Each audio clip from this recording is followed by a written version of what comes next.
21대 대한민국 대통령을 선거하는 날입니다. 날을 앞으로 우리가 어떻게 선택할 것인가 여기에 대해서 6.3 선거와 대한민국 이런 주제로 말씀을 드리려고 합니다. 물론 어느 대통령이든 대통령의 선택은 우리 국가에 있어서나 국민에 있어서 대단히 중요합니다. 그러나 이번 특별히 이 선거는 의미를 더 갖게 됩니다. 왜냐하면 윤석열 대통령의 임기가 만료되지 않는 중간성 평가를 받는 선거임과 동시에 비상계엄이라는 사태로 인해서 작년 12월 3일이죠. 사태로 인해서 국가적인 위상, 또 국민적 혼란, 또 우리 미래에 대한 불투명 이런 것들이 전제돼 가지고 새로운 지도자를 선택하게 되는 겁니다. 그런데 이 정당은 역시 바른민주당과 소위 국민의힘이라는 양당 제도 하에서 또는 다수의 소수당들이 있습니다만 그분들 중에서 어떤 결과가 선택지에 나올지는 두고 볼 일입니다만 일단 그 선거의 성격을 우리가 규명할 필요는 분명히 있을 것 같다 그런 얘기입니다. 그래서 제가 유튜브를 통해서 오늘 6.3 선거와 대한민국의 미래 이런 주제로 말씀을 드려볼까 합니다. 아시다시피 우리나라는 굉장히 격동의 소용돌이에 와 있습니다. 그것은 지난 몇 개월 동안에 일어난 일들이 우리에게 주는 메시지가 강하게 나타나 있죠. 그 중에서 대표적인 것이 바로 국민의 양극화라는 겁니다. 그것이 여러 가지 다양성을 가지고 있긴 있지만 국민이 분열되어 있다 그런 얘기죠. 어떻게 이것을 통합의 시대를 이뤄갈 것인가는 우리 역사적인 과제로서 대단히 중요한 의미를 갖습니다. 더군다나 경제는 이제 선진국의 모처럼 진입을 했어요. 그런데 여기서 멈출 것인가?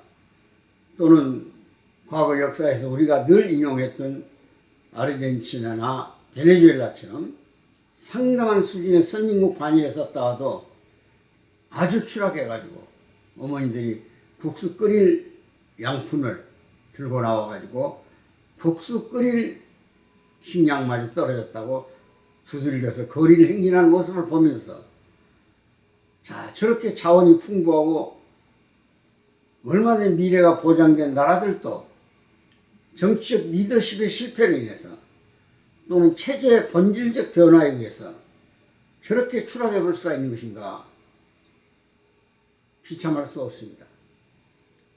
존경하는 애청자 여러분, 지금 이 풍요로운 시대입니다. 그러나 우리는 남북 간에 비교를 해보면 북쪽에서 들려오는 가슴 아픈 사연은 바로 식량의 위기가 와 있다는 겁니다. 북한의 경제 시스템, 소위 배급제도가 거의 다 무력화되어 버리고 결국 그들이 장마당 경제에 의존하고 있어요. 장마당. 사실은 북한은 시장 경제가 들어와 있다고 봐야죠. 근데 그 시장 경제를 억제로 통제하고 그걸 막을 수는 없으니까 거기다 국가 계획에 의해서 가격을 결정하는 사회주의적 경제 모델을 적용하는 겁니다. 그것이 바로 북한에서 중요한 식량과 에너지, 석유만은 정부가 정한 가격을 어길 수가 없어요. 그러니까 식량이 안 들어오는 거죠. 왜? 시장이라서 이윤을 쫓아가는 장사꾼들의 모임 아닙니까? 소비 집단하고. 근데 식량 가격을 동결해 놨으니, 에너지 가격을 동결해 놨으니, 그걸 장사꾼들이 대답할 리도 없죠. 구해오지도 않죠. 그러니까 결국은 돈을 가지고도 마치 중남미 국가들이 자기들의 화폐가 인플레 돼가지고 아무 쓸거 없듯이 그래서 결국 소비를 할 수 없는 이런 극한 상황에 북한 사회가 지금 머물러 있고 거기에 각종 무질서가, 바꿔 말하면 각종 불법이 자행하는 거예요. 요즘 이번에 작년이죠. 작년 노벨학회가 주는 경제학상에 남북한의 체제를 비교해가지고 체제가 국가 발전에 기여하는 기능에 대한 상세한 보고서를 낸 두 학자가, 시카고 대학 교수하고 하버드 교수가 노벨 경제학상을 받았어요. 그만큼 체제는 중요한 거예요. 그러니까 이번 선거에서 잘못 우리가 선택하면 체제에 중대한 변화를 겪어야 됩니다. 여러 가지 정황들이 있어요. 또 지난날에 그들이 지향하는 정치 노선에서도 충분히 볼 수 있다 이게. 거기다 얼마나 많은 국제 정세가 변화를 일으킵니까? 그것이 바로 그동안의 다자협상이라는 소위 자본, 노동, 자원, 화폐, 심지어 여러 부분에서 자유롭게 이동을 했어요. 그러니까 공급망이 그대로 원활하게 돌아간 거죠. 근데 지금 트럼프 정부가 들어오자마자 관세 폭탄이라는 걸 가지고 다자협상을 양자협상 질서로 바꿔버렸어요. 그리고 무조건 관세를 매겨요. 지금 전 세계가 관세 파동에 말려 들어가 있습니다. 심지어 미국이 중국에다 145% 관세를 매겼다가 어제 그제 제네바에서 또 상호 협상을 통해서 110% 정도의 관세를 상호 양보해가지고 중국 상품이 미국 들어올 때는 10%고 미국 상품이 중국 들어갈 때는 30%. 이렇게 잠정적이지만 약 90일 동안의 유예기간을 갖는 이런 경제적 대혼란기를 겪고 있어요. 우리나라도 엄청난 아마 피해가 올 겁니다. 자동차, 반도체, 심지어 철강, 여러 가지 제품이 미국의 관세 장벽에 맥혀 있는 거예요. 이걸 풀을 수 있는 경제적 여건이 만만치 않으니까 우리가 적어도 2%대 성장했던 것을 1% 전후한 성장으로 국제사회가 다 평가하고 있어요. 경제 전문가들이. 이런 난 문제를 어떻게 극복해 갈 것이냐. 그리고 윤석열 정부가 심지어 연금개혁이라든지 노동개혁이라든지 교육개혁이라든지 의료개혁이라든지 이런 것들을 다 들어오나 추진하다가 중단했어요. 지금 의료개혁도 결국 정부가 후퇴하고 손을 들었습니다마는 앞으로 20년, 10년 후에 대한민국의 의료 인력을 어떻게 충원할 것이냐. 특히 의료 한파 지역들이죠. 절벽 지역들. 이 소득이 없는 곳에 안 가요, 의사들이. 인구가 없으니까 환자가 없죠. 그러니까 경제적 이득을 얻어올 수가 없죠.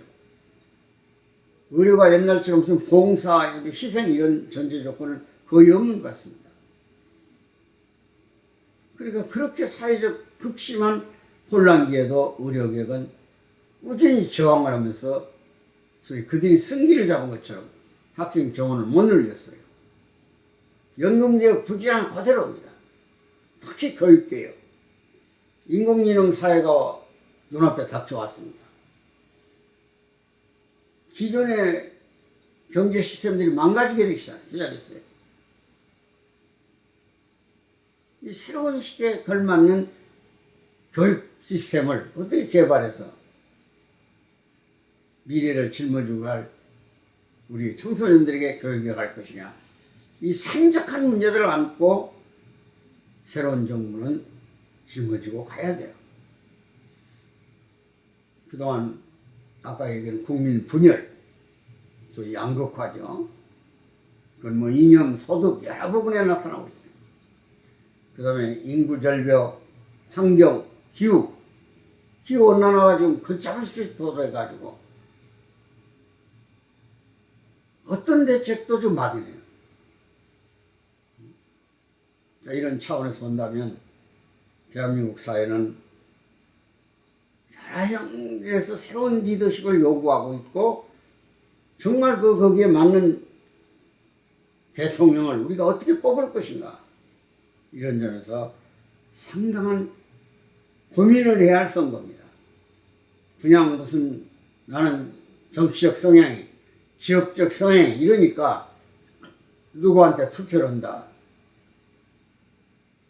뭐 당연히 주권을 위임하는 행위를 해야죠. 선거니까. 그러나 우리는 너무 지나치게 고정화된 관념의 틀을 못 깨고 있어요. 미래지향적이지 못하다 그러니 어느 지역은 어느 후보를 또 어느 지역은 어느 후보를 딱 고정을 갖고 있으니까. 근데 여기서 걱정되는 것은 체제 문제입니다. 체제 문제 이전에 또 중대한 문제가 권력의 집중화 현상이에요. 권력의 독점 현상이에요. 민주주의라는 이름을 이용해서 권력을 독점해버리면 지금 삼권이 분립됐다고 그러고 우리는 주권을 통해서 그걸 적절히 행사해 왔잖아요. 지금 위기예요. 잘못하면 입법부, 행정부, 사법부가 압력 속에서 지금 방향을 잃어버렸잖아요. 재판 일정을 정치적 압력 때문에 연기하기도 하고 또 불공정한 판단한 것으로 사회가 인식하고 있어요. 그 사법권이 정의를 잃어버렸다. 가치 기준을 잃어버렸다. 이 얼마나 위험한 일입니까? 정말 여러분이 선택해야 할 새로운 시대에 대한 우리 미래에 대한 지금 당장만 보지만 선택을 잘해야 됩니다. 국민의힘 정부가 국민의힘에 의해서 선출된 대통령이 시대착오적인 계엄을 해서 국가를 혼란 상태에 빠뜨린 건 사실이에요. 그러나 만일 그 체제가 국민들로부터 어떤 지도자를 교체함으로 해서 변화를 준다면 엄청난 충격으로 다가올 수 있어요. 가장 그 중에 위험한 충격은 포퓰리즘입니다. 사회 갈등을 조정하고 빈부격차를 줄인다는 조건으로 평등 개념을 확대해가지고 생산 의욕을 꺾어버리고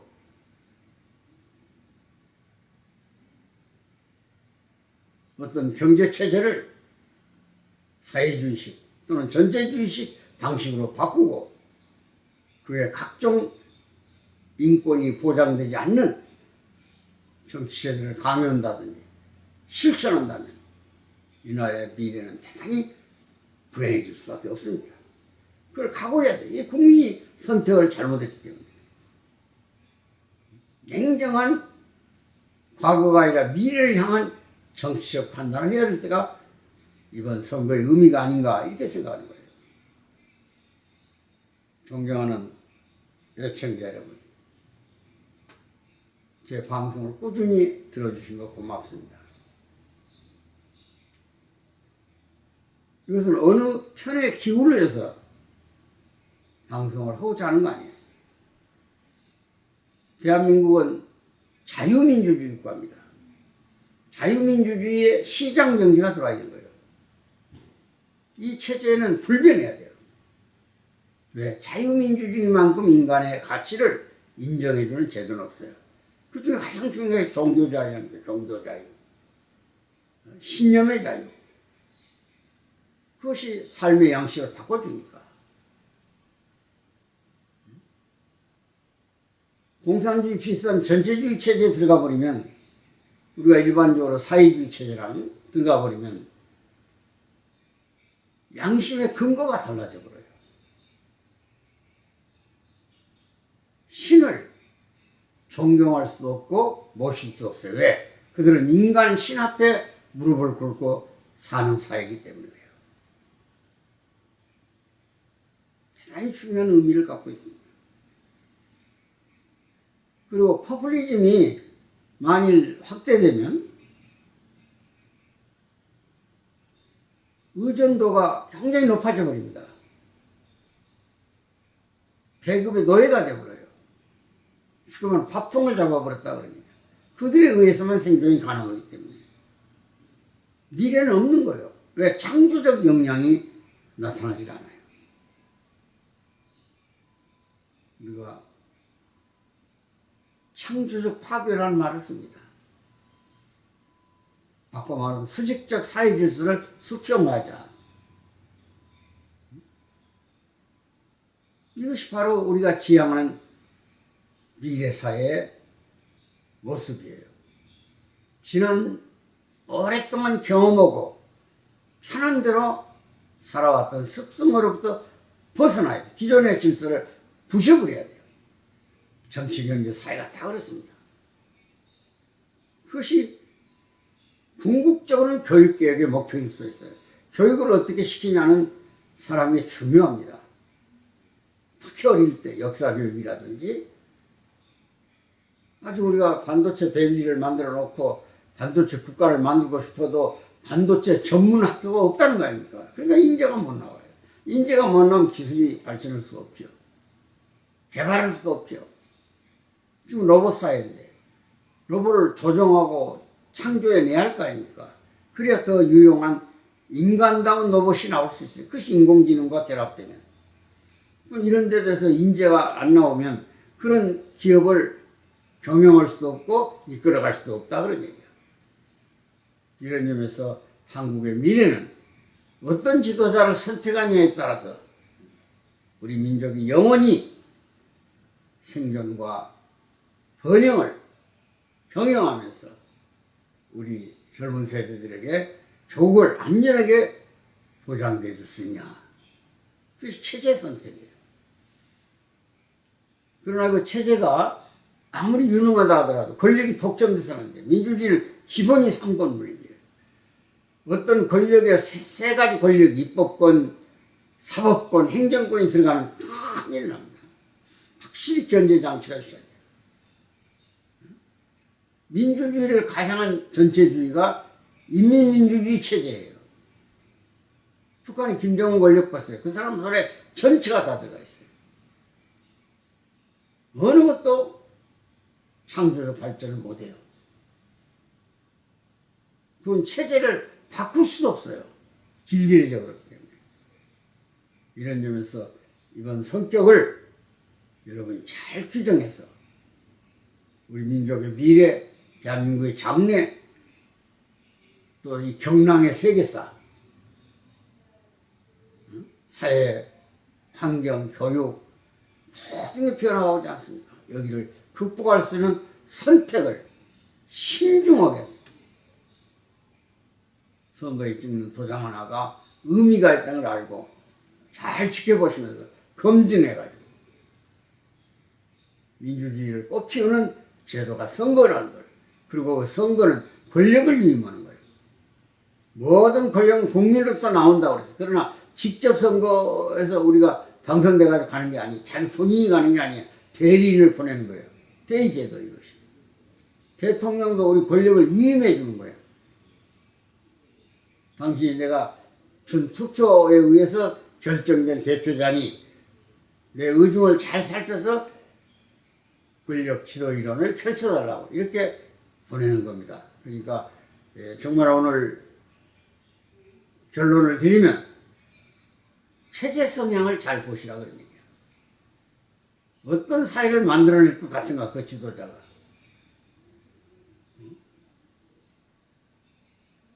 그 다음에 지금 가장 어려운 경제를 누가 살려낼 것인가. 그것도 국민 통합이 이루어져요. 분열해서는 안 돼요.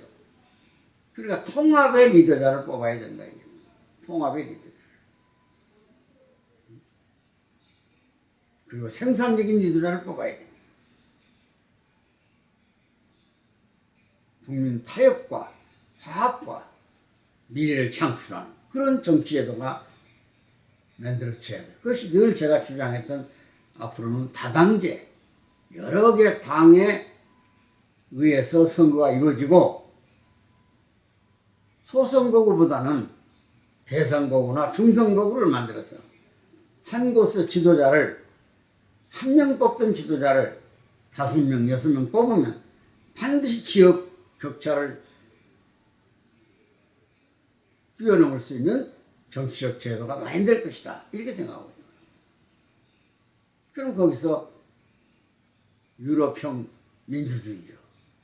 연립정부를 만들고 그래서 대타협의 기술을 습득해가지고 우리나라도 이제 독단적인 정치가 아니라 좀 더 심도 있고 다수결의 원칙이 존재한다 하더라도 소수 의견이 복합적으로 거기에 투여돼가지고 국민의 여러 가지 정치적 욕망들이 충족돼 갈 수 있는 새로운 화해, 평화의 정치제도를 만들어낼 수 있지 않겠는가. 그래서 권력을 분산시키는 거예요. 대통령 권력도 분산해야 돼요. 이런 점을 오늘 말씀드리기 위해서 6.3 선거와 대한민국 미래 이런 주제로 말씀을 드렸습니다. 대단히 감사합니다.